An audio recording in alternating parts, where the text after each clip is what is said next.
estar hablando de temas diversos sobre intestino y colon. Bien, bueno, bienvenidos todos. Mi nombre es Ramón Carmona y me es grato presentar a la doctora Mercedes Amiaba Balmori, quien, como ustedes saben, es especialista en neurogastroenterología y se desarrolla en el Instituto de Investigaciones Médico-Biológicas de la Universidad Veracruzana en la ciudad de Córdoba. La doctora Mercedes tendrá bien presentarnos el primer tema sobre SIBO e IMO. Muchas gracias, Ramón, por la introducción. Quiero agradecer al doctor Gómez Escudero para la invitación a la dirección de este curso. Y el día de hoy vamos a hablar de SIBO e IMO. ¿Qué es SIBO? Pues es el síndrome de sobrecrecimiento bacteriano, le decimos SIBO por sus siglas en inglés. Y es una enfermedad que puede ser muy común, pero si no la pensamos o no la buscamos, no la vamos a encontrar, o sea, puede ser poco reconocida, o actualmente ha sido muy popularizada por estos influencers y también se está desvirtuando un poco. Entonces, este sobrecrecimiento bacteriano, primero pues tenemos que entender que nuestra microbiota pues se desarrolla desde el nacimiento y ahora hay nueva evidencia acerca de los cambios que puede haber desde la vida intrauterina. Hasta la fecha sabemos que hay 38 trillones de bacterias y ¿dónde va a haber mayor abundancia y diversidad? Pues en el intestino delgado. Entonces, este sobrecrecimiento va a ser la colonización del intestino delgado por microorganismos anormales o un incremento en el número de las bacterias anaeróbicas que normalmente residen en colon, pero que van a estar generando síntomas gastrointestinales. Esta es la definición actual, pero yo creo que dentro de poco esto va a cambiar. Es un término que se describió desde 1939, pero vamos a ir viendo cómo están cambiando los conceptos. Hasta la fecha que sabemos que el número normal de bacterias en intestino delgado debe ser menos de 10 a la 3 y en el colon menos de 10 a las 11 unidades formadoras de colonias. Entonces, normalmente en el intestino vamos a tener bacterias de tipo aeróbico, gram positivas o anaeróbicas facultativas, y sabemos que es el sitio principal de absorción de los nutrientes. La microbiota en el intestino delgado va a estar compitiendo por la absorción de nutrientes de la ingestión de los alimentos, y en el colon también la microbiota tiene muchas funciones como producción de ácidos grasos de cadena corta. Y el intestino se protege. ¿Y cuáles son estos mecanismos que utiliza? Uno, pues es el ácido gástrico, la bilis y las secreciones pancreáticas, un adecuado movimiento a través del complejo motor migratorio, una válvula ileocecal competente y una inmunidad innata. Si alguna de estos factores falla, pues tenemos factores de riesgo para tener sobrecrecimiento bacteriano. Y en los últimos años ha ido creciendo el interés en esta enfermedad y vemos cómo han incrementado las publicaciones. Y para saber la prevalencia no es tan sencillo. Para que nosotros podamos hacer el diagnóstico tenemos que tener evidencia objetiva de la enfermedad, y vamos a ir viendo que los estudios o los gold estándar para el diagnóstico tampoco son tan buenos. Entonces, les voy a presentar lo que hay. Me pareció este trabajo muy interesante, es un trabajo ruso, donde este grupo se dio la tarea de buscar la epidemiología del sobrecrecimiento bacteriano en las diferentes enfermedades. Entonces, últimamente se ha estado relacionando sobre todo en síndrome de intestino irritable. Vemos que la prevalencia puede ser hasta el 36% y que tener intestino irritable nos da un riesgo de 3.7 veces de tener SIBO. Es en la que más he estudiado, pero en dispepsia también, hasta 53% de los pacientes, la mitad de los pacientes con dispepsia pueden tener SIBO. En enfermedades inflamatorias intestinales la prevalencia también es muy alta, o sea, sabemos que hay disbiosis y el SIBO va a estar presente, y ahora también lo evaluamos en enfermedades hepáticas. Sabemos que los pacientes con cirrosis hasta el 40% pueden tener sobrecrecimiento bacteriano. Ahora, esta etiología se describió al principio en pacientes quirúrgicos, en pacientes sometidos a gastrectomías o asa ciega, y también vemos la prevalencia de SIBO hasta del 77%, con un riesgo de padecerlo 16 veces mayor, pero también en enfermedades que pueden generar alteraciones en la motilidad, como hipotiroidismo y acromegalia. Otro rubro que está tomando mucho interés es el eje cerebro-intestino-microbiota y la microbiota como parte del desarrollo de enfermedades neurológicas, y también el SIBO está presente en ellas. Por ejemplo, en el síndrome de piernas inquietas, muy prevalente, casi 70%, y un riesgo de 19 veces de padecerlo, pero también en Alzheimer, autismo, en esclerosis sistémica por las alteraciones en la motilidad. Y chequen esto, en pacientes con infección, en síndrome de intestino irritable post-COVID, 93% van a tener SIBO. Entonces, vean todas las enfermedades que pueden estar cursando con SIBO. Entonces, pues hay que pensarlo y hay que buscarlo. ¿Cuáles van a ser los factores predisponentes y condiciones clínicas asociadas? Pues en un inicio hablábamos de los cambios estructurales. Entonces, estenosis, síndrome de intestino corto, alteraciones en la válvula neocecal. Después empezamos a ver los cambios en las alteraciones en la motilidad, Parkinson, diabetes, hipotiroidismo o conectivopatías, y también los fármacos que nos van a alterar el movimiento, como opioides o antidiarreicos, lo pueden favorecer. Cualquier inmunodeficiencia puede favorecer el sobrecrecimiento bacteriano, y en las misceláneas pues vamos a tener la edad avanzada y las enfermedades crónicas, en hepatopatía, nefropatía, fibrosis quística o pancreatitis crónica. Y aunque aquí ponen en este recuadro asociación controvertida, este es de un paper español, no sé por qué lo ponen controvertida, porque realmente vemos la evidencia en enfermedades funcionales o en trastornos del eje y también en obesidad. Entonces, de los factores de riesgo más importantes, dijimos la edad, mayor riesgo de sobrecrecimiento bacteriano, y la hipocloridia. Entonces, les presento este metaanálisis acerca del uso de IVPs con el riesgo de generar sobrecrecimiento bacteriano. Evaluaron 19 estudios y consumir IVP nos da un riesgo de 1.7 veces de tener SIBO, entonces es importante tenerlo. Y en este mismo rubro nosotros hicimos este trabajo liderado por la doctora Cristina Durán, donde lo que quisimos hacer fue ver en voluntarios sanos, después de darles 7 días de pantoprazol, qué es lo que pasaba. Entonces les hicimos prueba de aliento basal con 75 gramos de glucosa, lo seguimos a los 7 días, y de estos pacientes sanos que no tenían SIBO en un inicio, 7.8% desarrolló SIBO a los 7 días de haber recibido IVP. Estos pacientes además también desarrollaron síntomas de distensión y flatulencia. Entonces, ojo con todos nuestros pacientes que están consumiendo IVP porque pueden estarlo generando. Entre todos estos factores de riesgo, algo importante, el trastorno de la motilidad, y quiero presentarles este trabajo del doctor Rao y también del doctor Enrique Cos, donde ellos quisieron evaluar en pacientes que tenían síntomas gastrointestinales no explicados, es decir, tenían endoscopía y ultrasonidos negativos. Lo que hicieron fue manometría antroduodeno-yayunal, evaluaron los síntomas y les hicieron aspirado duodenal para cultivo.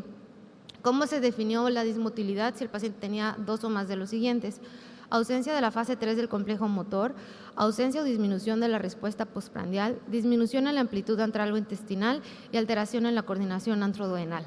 ¿Qué encontraron? En estos 150 pacientes que estudiaron, 63% tenían sobrecrecimiento.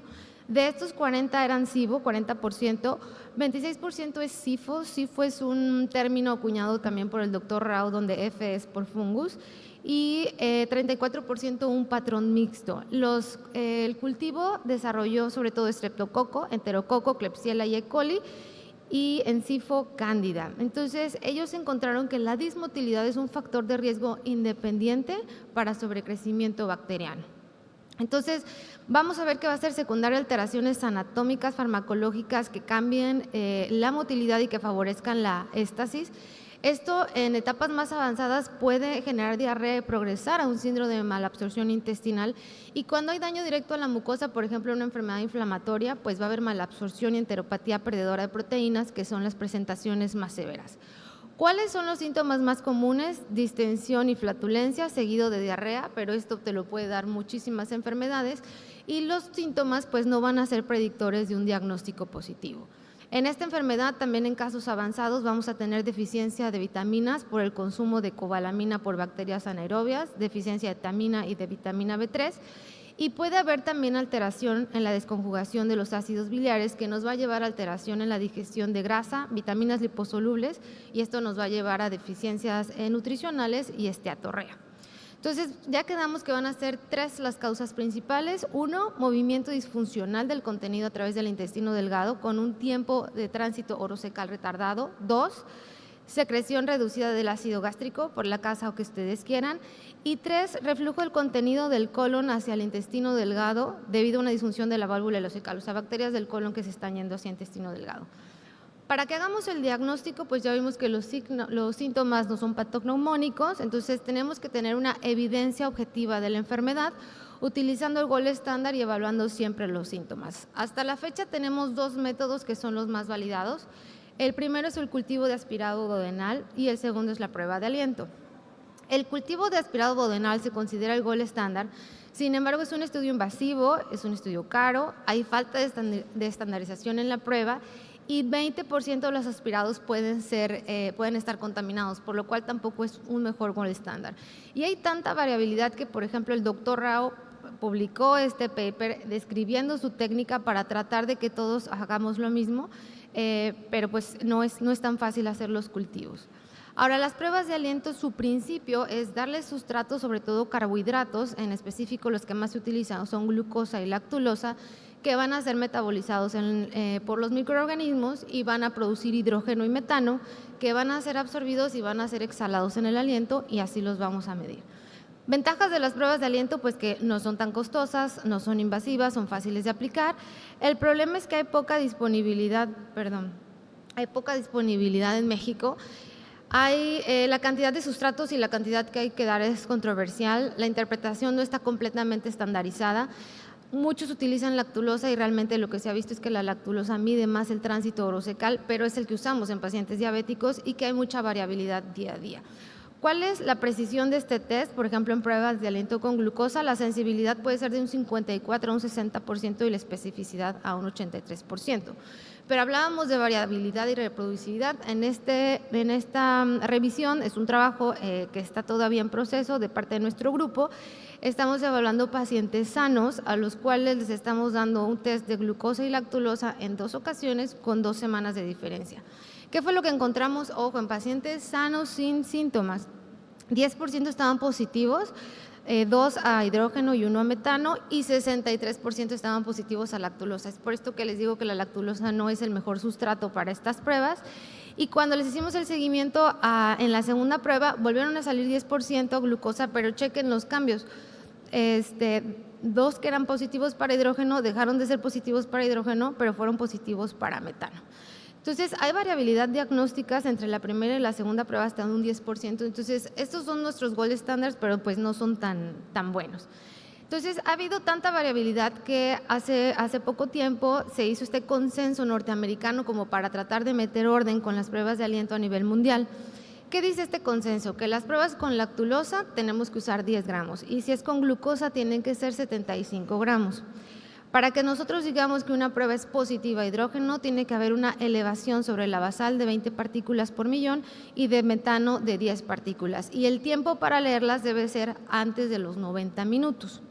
Que dice también este consenso que las pruebas de cultivo pues no son tan satisfactorias, que el valor de corte va a hacer que el paciente presente más de 10 a las 3 unidades formadoras de colonias, pues nos daría un diagnóstico positivo, que se sugiere el uso de pruebas de aliento y que en pacientes que estemos sospechando que haya exceso de metano, pues también podemos hacer pruebas de aliento.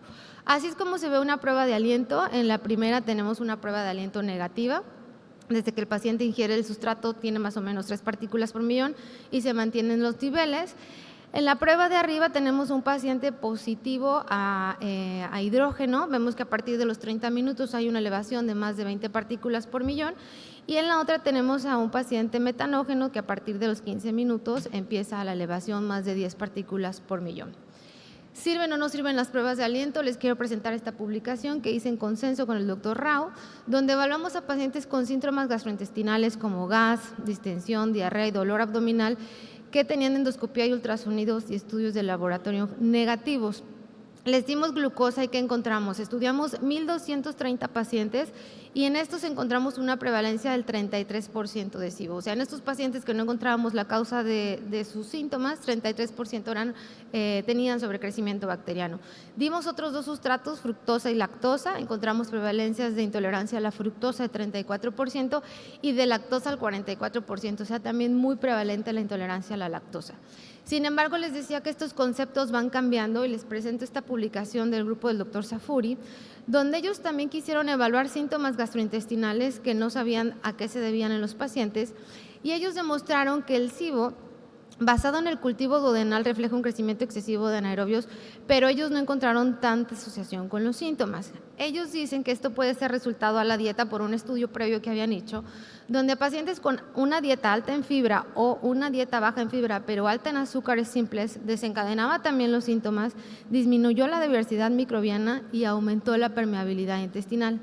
Entonces, ellos proponen caracterizar los microbiomas del intestino delgado en pacientes con síntomas y permitir un enfoque antibacteriano o dietético más específico para el tratamiento. Claro que esto sería en el mundo ideal. El índice de síntomas basados en el microbioma, pero no la presencia de SIBO, diferenció los síntomas de los pacientes y ellos encontraron más frecuente Erwinia, Escherichia, Bifidobacterium y Lactobacillus. Entonces, ellos proponen este cambio en pensar en el número de más de 10 a la 3, sino en la composición y la función que tenemos microbiana.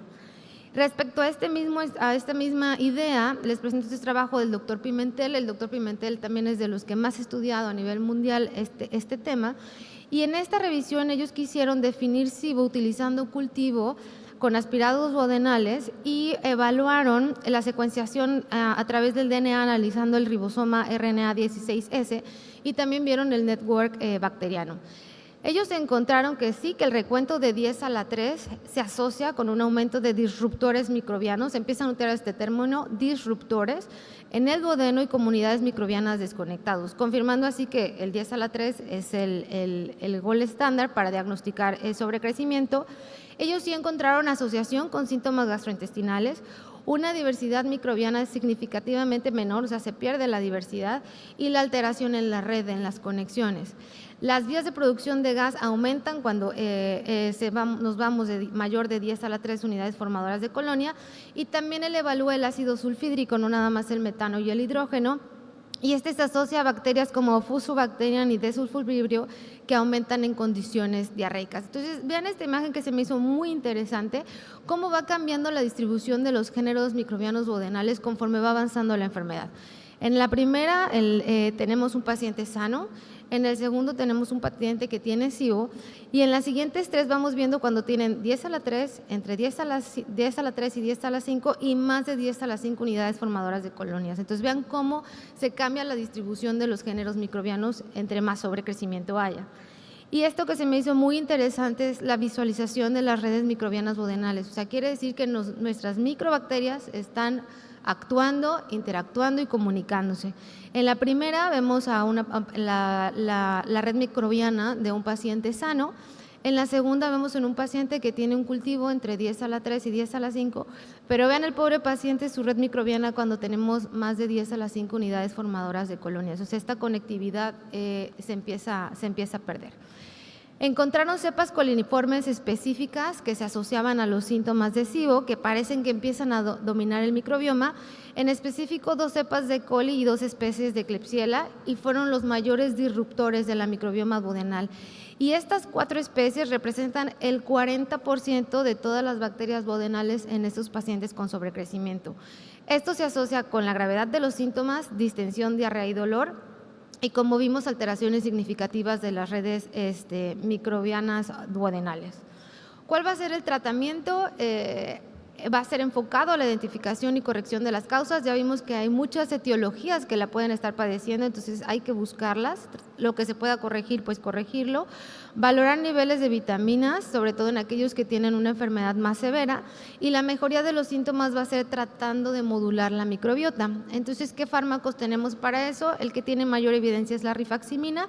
Aquí les presento 2 metaanálisis donde se vieron dosis desde 600 a 1600, pero como podemos ver en la gráfica, parece que la dosis de 1200 de 7 a 10 días demuestra tasas de erradicación hasta del 70% de sobrecrecimiento bacteriano. ¿Cuál es el problema con esto? Que hasta el 44% de los pacientes van a recurrir. ¿Por qué? Porque muchas veces no podemos quitar la enfermedad de base. Los que van a recurrir con mayor frecuencia son los adultos mayores y los que consumen IVP. Y se ha descrito una falla del tratamiento hasta en un 30-40% de los casos. Si tenemos fallas al tratamiento, ¿qué tenemos que hacer? Reconsiderar el diagnóstico o pensar que estamos teniendo a lo mejor superposición con intolerancia a la lactosa o deficiencias de otras disacaridasas, como en el estudio que les mostré, que encontramos intolerancia a la fructosa y a la lactosa. Ahora, ¿qué es el IMO? El IMO es pues el crecimiento de metanógenos. Es un sobrecrecimiento de arqueas, no son bacterias, entonces por eso se considera una entidad separada del SIBO. La arquea que más hemos estudiado es el Methanobrevibacter smithii, y hay pacientes que pueden tener SIBO, que pueden tener IMO o pueden tener una sobreposición y que además pueden tener síndrome intestino irritable. ¿Por qué nos interesa medir el metano? Porque el metano se ha visto que disminuye el tránsito intestinal y disminuye la velocidad de la peristalsis ciliar y por tanto se asocia con estreñimiento y síndrome de intestino irritable con estreñimiento. En este paper recientemente publicado en agosto, hicieron una revisión sistemática y metaanálisis tratando de definir cuál es el concepto de síntomas de los pacientes con IMO. Encontraron que los síntomas son similares al SIBO, pero en ellos encontraron más distensión en el 78%, dolor abdominal, flatulencia y la mayor prevalencia de estreñimiento hasta en un 51% de los pacientes. Entonces concluyen que el estreñimiento es más severo en los pacientes que tienen IMO. La única forma de diagnosticarlos por pruebas de aliento, porque hasta el momento no podemos cultivar arqueas. Para el diagnóstico tenemos que tener una prueba de aliento con una elevación de 10 partículas por millón sobre la basal. El tratamiento es también con rifaximina, pero aunado a la neomicina por 14 días para tener tasas de erradicación del 85%. Y este estudio que me pareció interesante es que estos autores proponen otra medición. Las pruebas de aliento tienen que durar 2 horas, o sea, son pruebas tardadas y que son cansadas para los pacientes. Estos autores hacen una medición de utilizar un corte basal. Y esta corte que utilizó un valor basal de 10 partículas por millón, es decir, el paciente llega, sopla una vez y tiene más de 10 partículas por millón, encontraron una sensibilidad del 86% y especificidad del 100%. Entonces, esto fue lo que hicieron. Para concluir, los puntos claves entre SIBO e IMO. En el SIBO lo hemos descrito en múltiples patologías, puede dar muchos síntomas. El cultivo duodenal hasta la fecha sigue siendo el gold estándar, con mayor de 10 a la 3 unidades formadoras de colonias. También utilizamos las pruebas de aliento, mayor de 20 partículas por millón de hidrógeno, mayor de 10 para metano. Dos especies han sido las que más se asocian a esto, la Escherichia y la Klebsiella, y ojo, pueden dominar hasta 40% del microbioma total. Va a generar disminución de la diversidad y las redes de conectividad, alteración en las vías metabólicas microbianas. El metano se asocia sobre todo con estreñimiento y yo creo que con estas nuevas técnicas de secuenciación tal vez en algún poco tiempo veamos cambios en la definición de SIBO. Muchísimas gracias por su atención.